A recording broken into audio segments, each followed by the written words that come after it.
publik terhadap gambaran kinerja. Sejumlah mahasiswa dari berbagai perguruan tinggi di Palembang menamakan diri Aliansi BEM Sumatera Selatan menggelar unjuk rasa menolak Undang-Undang Cipta Kerja di depan kantor Wali Kota Palembang. Dalam orasinya, mahasiswa ingin meminta sikap pemerintah Kota Palembang pada Undang-Undang Cipta Kerja yang baru disahkan DPR RI.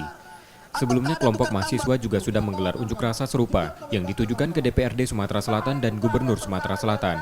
Mahasiswa meminta agar Wali Kota Palembang menolak Undang-Undang Omnibus Law serta menyampaikan aspirasi mereka ke Presiden untuk menerbitkan peraturan pemerintah pengganti undang-undang atau Perpu yang mencabut Undang-Undang Cipta Kerja.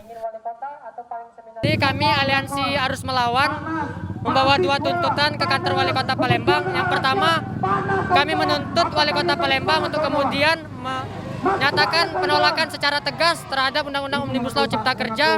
Dan yang kedua, kami menuntut Wali Kota Palembang untuk menyurati Presiden untuk menerbitkan Perpu dan mencabut Omnibus Law. Meski tertib, sebagian peserta unjuk rasa tidak menjalankan protokol kesehatan dengan baik karena tak memakai masker dan menjaga jarak. Unjuk rasa berlangsung dengan pengawalan polisi dari Polrestabes Palembang. Rizky Nurmizan, Kompas TV, Palembang.